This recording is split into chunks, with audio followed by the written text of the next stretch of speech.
2020년 9월 16일 수요일 예배를 시작하겠습니다. 다 같이 묵상 기도 드리겠습니다.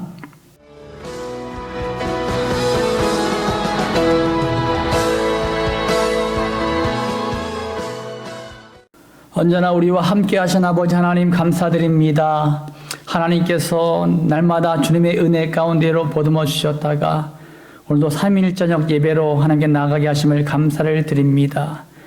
매일매일 삶이 하나님의 은혜입니다. 하나님의 도우심이 있었습니다. 하나님의 역사하심이 있었습니다. 그러므로 날마다 승리케 하심을 감사를 드립니다.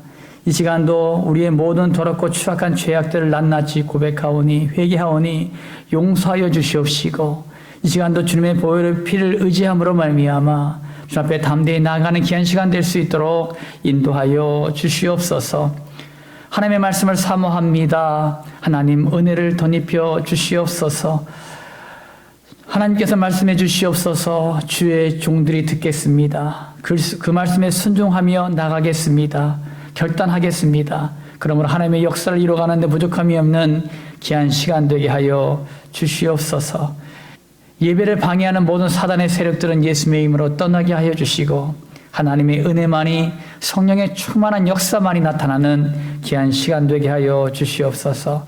감사드리며 거룩하신 예수님의 이름으로 기도 올리옵나이다. 아멘. 오늘 하나님의 말씀은 사도행전 21장 23절에서 24절입니다. 신약성경 225페이지에 나옵니다. 한 목소리를 합독합니다. 시작. 우리가 말하던 이대로 하라. 서원한 네 사람이 우리에게 있으니 그들을 데리고 함께 결례를 행하고 그들을 위하여 비용을 내어 머리를 깎게 하라.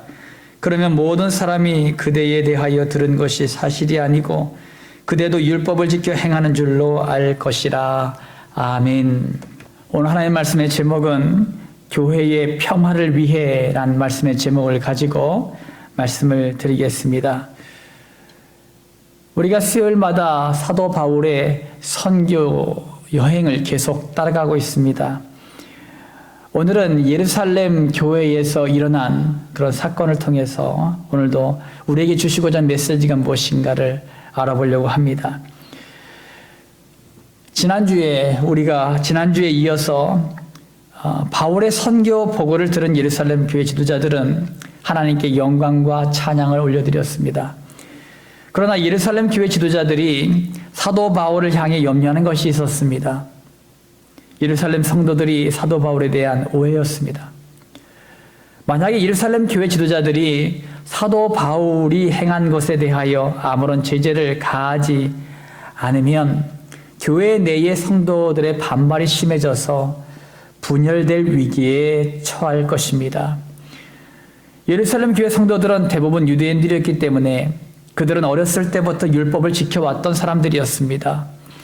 그러므로 그들도 예수님을 믿고 구원을 받았고 또한 율법을 자연스럽게 지키고 있었습니다. 그들은 구원받은 성도라면 율법을 반드시 지켜야 한다는 그런 생각이 당연한 것이었습니다. 그래서 만약에 율법이 과소평가되면 참지 못하는 기질이 있었습니다. 그러므로 예루살렘 교회 지도자들은 사도 바울에 대하여 오해를 풀어주어야만 했습니다. 예루살렘의 교인 중에 병을 앓다가 치유를 받았던지 죽음의 고비에서 구원을 받았던지 큰 위기에서 하나님의 은혜로 그 고비를 넘겼다면 특별히 서원하는 의식이 있었습니다. 구약의 나실인의 의식을 본받아 하는 것이었습니다. 적어도 한 달 동안 술과 고기를 먹지 말고 처음 시작할 때 7일과 마지막 끝날 때 7일은 머리를 깎아야 하고 8일째는 번제와 화목제와 소제를 하나님 앞에 드려야 했습니다. 이 제사를 드리는 데 드는 비용이 하나님 앞에 감사 예물로 들어가는 것이었습니다. 그런데 가난한 사람들은 그 비용을 내지 못했습니다. 하지만 돈을 가진 사람들이 종종 내주는 경우가 있었는데 그들은 많은 사람들에게 존경을 받았습니다. 그래서 예루살렘 교회 지도자들이 사도 바울에게 제안한 것이 바로 이것이었습니다. 그들은 사도 바울에게 선한 가난한 자들을 대신하여 비용을 내고 그들과 함께 서약을 하며 30일 동안 성전에서 율법을 지키면 예루살렘 교인들의 오해가 풀릴 것이라고 말해 주었습니다. 바울은 이 제안을 받아들이기가 쉽진 않았습니다. 이방 교회의 장로들과 함께 예루살렘에 와 있는 상태였기 때문이죠. 그러나 사도 바울은 예루살렘 교회 지도자들의 권면을 따르기로 했습니다. 사도행전 21장 26절입니다. 바울이 이 사람들을 데리고 이튿날 그들과 함께 결례를 행하고 성전에 들어가서 각 사람을 위하여 제사 드릴 때까지 결례 기간이 만기된 것을 신고하니라. 아멘. 여러분, 왜 사도 바울이 양보하고 타협했을까요? 사도 바울은 이방 선교사로 율법에 자유로운 사람이었는데 왜 굳이 교회 지도자들의 요구를 승낙했을까요? 하나는 예루살렘 교회의 평화를 위해 바울이 양보한 것입니다.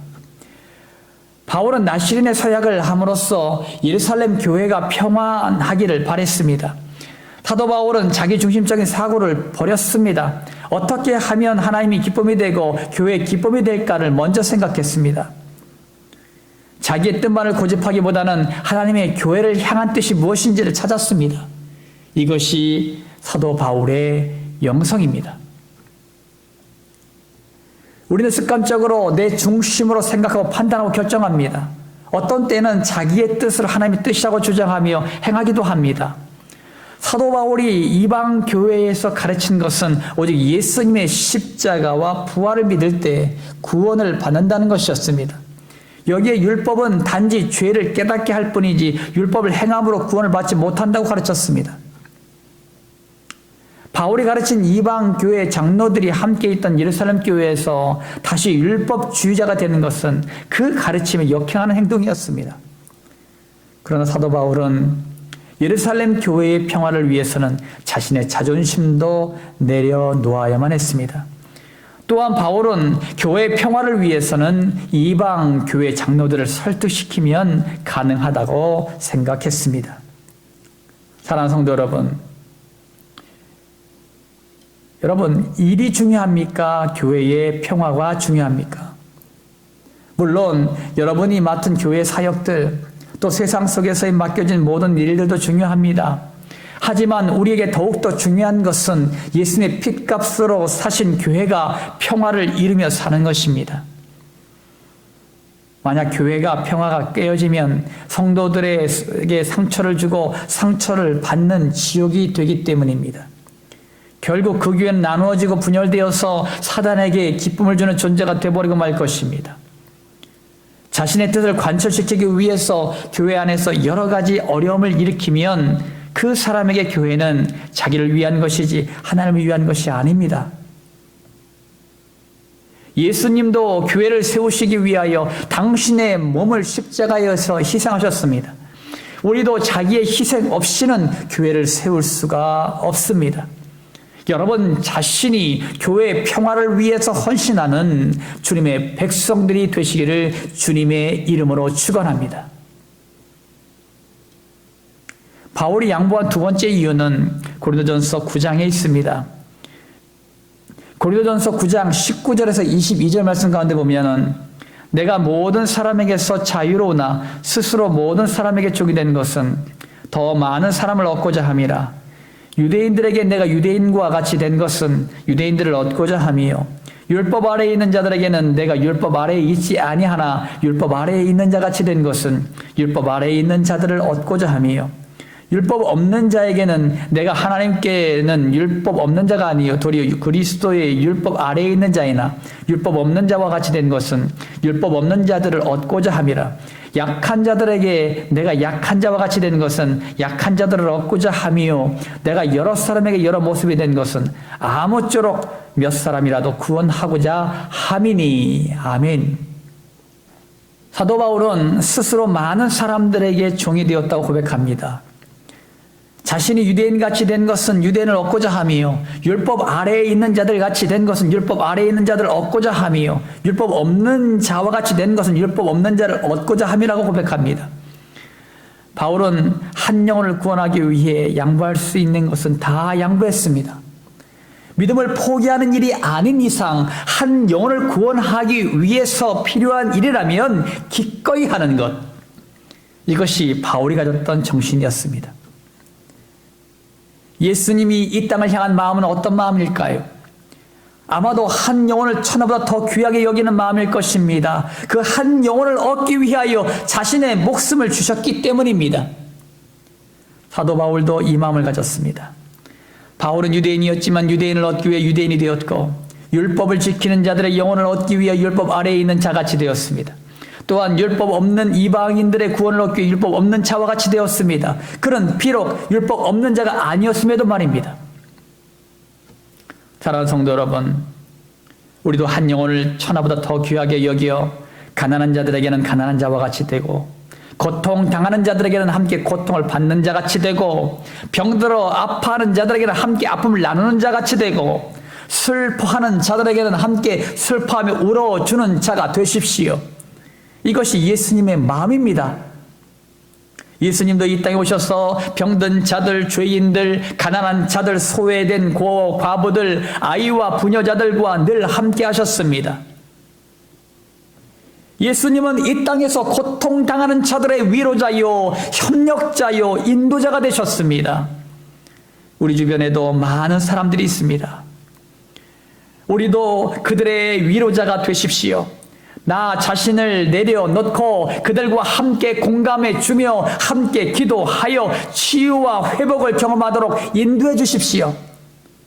하나님은 살아계십니다. 하나님은 우리와 함께 동역하십니다. 여러분을 통해서 구원받는 영혼들이 많이 일어나기를 주님의 이름으로 축원합니다. 아시아로부터 온 유대인들이 사건을 일으켰습니다. 이들은 그리스도인들이 아니었습니다. 바울이 아시아에서 선교할 때에 계속 핍박하고 돌로 쳐서 실신시키고 죽이려고 음모를 꾸몄던 사람들이었습니다. 이들이 유월절을 지키기 위해서 예루살렘에 왔다가 바울을 본 것입니다.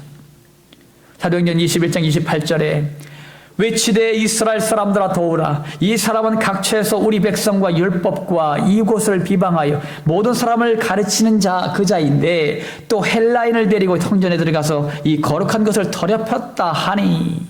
아멘. 여러분, 이들은 바울을 핍박하기 위해 두 가지 거짓말을 했습니다. 하나는 바울이 율법과 예루살렘 성전을 회방했다는 것이고, 또 하나는 헬라인을 데리고 성전에 들어갔다는 것입니다. 그들은 어떻게 해서든지 바울을 죽이기 위해서 음모와 술책을 가지고 군중들을 일으켰습니다. 이것이 사단의 계략입니다. 코로나19 시대를 거치면서 전도사에게 거의 중단되다시피 했습니다. 몇몇 교회들이 정부의 정책에 비협조하면서 벌어진 일이었습니다. 결국 모든 교회들이 피해를 보고 있고 한국 교회사가 시작된 이래로 처음으로 교회에서 예배를 드리지 못하는 일까지 발생되었습니다. 누구의 잘잘못을 따지려는 것이 아니라 우리 자신을 되돌아보는 시간을 가지자는 것입니다. 코로나로 시작된 비대면 예배가 시작됐고 각자 믿음을 지키는 일에 개개인이 책임감 가지고 나가는 시간을 갖고 있습니다. 하나님은 우리 자신에게 무엇을 요구하실까요? 내 믿음이 진짜이냐 가짜이냐 이것을 살펴보도록 허락하신 것이 아닐까요? 하나님께서는 지금 이 시간에 홀로 예배를 드려도 하나님을 찾고 사모하는 마음으로 예배 가운데 나아가는지를 보고 계십니다. 나 자신을 연단시키는 기회로 삼으십시오. 사단은 교회를 무너뜨리려고 교회를 흩어서 믿음을 뿌리채 뽑으려고 하지만 절대로 무너지지는 마십시오. 결국 사도 바울은 죽을 위기에 처했습니다. 이때 하나님의 천부장을 보내 바울을 구원해냅니다. 그리고 2년 동안 감옥에서 생활을 하게 하십니다. 하나님은 바울을 로마로 보내기 위하여 2년 동안 감옥에서 갇혀 지내게 했습니다. 성경에서는 2년 동안 바울의 감옥 생활을 해야 했던 이유를 언급하지 않았습니다. 그런데 한 가지 사실은 하나님이 바울에게 안식년을 주신 것으로 추측됩니다. 바울은 로마 군인들의 호의를 받으며 자유롭게 입출입을 하면서 감옥 생활을 했기 때문입니다. 이제 바울은 로마에서의 영적 싸움을 위해 준비하는 과정이 필요했습니다. 바울은 2년이란 안식년을 통해서 영적 재충전의 기회를 가지게 된 것입니다. 사랑하는 성도 여러분, 지금 우리는 각 가정에서 예배를 드리고 있지만 예배당에서의 예배 모임을 쉬고 있습니다. 어쩌면 이 기회가 영적 재충전의 기회일지도 모릅니다. 하나님의 위대한 역사를 이루기 위한 재충전의 기회일지 모릅니다. 그러므로 하루의 시작을 하나님의 말씀으로 시작하십시오. 또한 기도를 쉬는 죄를 범치 마십시오. 이번 기회를 하나님의 말씀을 통독하는 기회로 삼으십시오. 신앙 서적들을 읽는 시간을 가져보십시오. 개인 기도의 시간을 늘려보십시오. 그리고 응답받는 기도의 제목들을 기록해 보십시오. 하나님은 우리에게 주어진 것들이 우연이라고 말씀하지 않으십니다. 그곳에는 하나님의 섭리하심과 간섭하심이 있습니다. 초대교회 성도들도 핍박 가운데에 숨어서 각 가정에서 카타콤이란 지하 무덤에서 믿음을 지켜나갔기에 신앙이 계승될 수가 있었습니다. 그 아픔과 고통의 과정이 있었기 때문에 교회들은 더욱더 든든히 세워질 수가 있었습니다. 여러분 자신이 교회의 중심이 되셔서 예배와 기도로 교회를 더욱더 든든히 세워나가시는 주님의 백성들이 되시기를 예수님의 이름으로 축원합니다. 할렐루야. 아멘. 이 시간 기도하겠습니다. 기도 제목 3가지 드리겠습니다. 첫 번째는 교회의 평화의 도구로 나를 사용하여 주시옵소서. 두 번째로는 우리 교회의 모든 육신의 질고와 영의 질고가 치유되고 회복되기 위하여. 세 번째로는 코로나19 바이러스의 소멸을 위하여. 다 같이 간절한 마음으로 기도하겠습니다. 할렐루야. 수고하신 아버지 하나님 감사드립니다. 하나님께서 오늘도 역사하시고 인도하심으로 말미암아 우리 성도함께 모든 권속들을 축복하시고 인도하여 주시옵소서. 교회의 평화의 도구로 사용받길 원합니다. 교회의 평화의 도구가 되길 원합니다. 아버지께서 역사하시고 도와주셔서 이 땅 가운데에 사도 바울의 영성을 본받아 우리 자신을 철저히 죽어지게 하여 주시옵시고 하나님의 뜻과 섭리 가운데의 평화의 도구로 아버지 우뚝 세워져서 아버지 하나님이여 이 땅 가운데 이민족의 열방 가운데에 예수 그리스도의 복음을 선포하며 증거하며 나갈 수 있는 아버지 하나님의 주의 백성들이 다 될 수 있도록 축복하여 주시옵소서. 아버지께서 역사하시고 인도하여 주시옵소서. 아버지 하나님의 초대교회 성도들처럼 우리의 믿음을 더욱더 지키게 하여 주시옵시고 우리가 함께 모여서 예배드리지 못하지만 각 처처에서 아버지 드려진 모든 예배 모든 기도에 하나님의 말씀을 묵상하는 모든 일들이 아버지 하나님 우리의 삶 가운데 온전히 이루어져서 우리 모두가 하나님의 놀라운 역사를 이루어가는데 부족함이 없는 지옥들이 다 될 수 있도록 축복하여 주시옵소서. 아버지 하나님께서 역사하시고 도와주셔서 이제 아버지의 육신의 질고와 영의 질고들을 고통하는 수많은 영혼들 일일이 기억하셔서 예수의 채찍에 맞으므로 그들의 모든 질고를 낫게 하여 주시옵소서. 치료하여 주시옵소서. 온전케 하여 주시옵소서. 하나님의 놀라운 역사를 일어나게 하여 부족함이 없도록 도와주시옵소서. 코로나19 바이러스가 소멸되기 원합니다. 성령의 물로 소멸하여 주시옵소서. 성령의 물로 소멸하여 주시옵소서. 하나님의 놀라운 역사가 아버지 온전히 일어날 수 있도록 아버지께서 인도하시고 축복하여 주시옵소서. 감사드립니다. 아버지 할렐루야. 좋으신 아버지 하나님 주님의 사랑과 은혜를 감사드립니다. 오늘 귀한 은혜의 말씀 주심을 감사를 드립니다. 사도 바울의 영성을 본받아서 우리 모든 성도들 예배당에 모여서 함께 예배를 드리지 못하지만은 아버지 이번 기회가 영적 재충전의 기회가 될 수 있도록 인도하여 주시고 그러므로 하나님의 말씀을 더욱더 가까이 하고 또한 아버지 하나님 더욱더 기도의 시간을 더 늘리고 또한 아버지 하나님이여 더욱더 영적으로 재충전하는 그런 기회가 되어줄 수 있도록 인도하시고 축복하여 주시옵소서. 아버지께서 오늘도 역사하여 주셔서 아버지 초대교회 성도들이 핍박 가운데서도 그들이 믿음을 지켰던 것처럼 우리 성곽의 모든 권속들도 믿음을 지켜서 이제는 아버지 하나님의 교회의 안녕을 구하고 교회의 평화를 구하고 하나님의 놀라운 역사를 이루어가는데 또 교회를 건강하게 세워가는데 부족함이 없는 주의 백성들이 되게 하여 주시옵소서. 오늘도 아버지 하나님 육신의 질고 때문에 또한 아버지 영의 질고 때문에 고통하는 영혼들 있습니까? 예수께서 채찍에 맞으며 그들의 모든 질고와 나음을 입었사오니 주여 고쳐주시옵소서. 주여 치유하여 주시옵소서. 주여 온전케 하여 주시옵소서. 하나님이 이 시간도 그들에게 안수하심으로 말미암아 모든 병마가 예수님의 이름으로 떠나게 하여 주시고 주의 권능의 손이 함께하는 귀한 시간 될 수 있도록 축복하여 주시옵소서. 또한 아버지 하나님이 우리의 소원하는 모든 제목들마다 들으시사 응답하여 주시고 주님의 뜻대로 이 모든 것이 아름답게 이룰 수 있도록 축복하여 주시옵소서. 코로나19 바이러스가 소멸되기 원합니다. 성령의 불로 소멸하여 주시옵소서. 성령의 불로 소멸하여 주시옵소서. 아버지 이 땅 가운데 이 민족과 열방 가운데에 아버지 하나님 온전한 치유와 회복과 아버지 하나님이여 코로나19 바이러스가 소멸되는 놀라운 역사가 있게 하여 주시옵소서. 감사드립니다. 오늘도 모든 예배를 바치는 하나님을 찬양합니다. 영광받아 주시옵소서. 지금은 하나님의 그 크신 사랑하심과 예수님의 십자가 보혈의 은혜와 성령님의 교통 역사 충만한 은총이 교회의 평화의 도구로 쓰임받길 소원하는 모든 성도들 머리 위에, 또한 질구와 아픔 가운데 고통하는 모든 성도들 머리 위에 이제부터 영원토록 함께 하시길 예수님의 이름으로 간절히 축원하옵나이다. 아멘.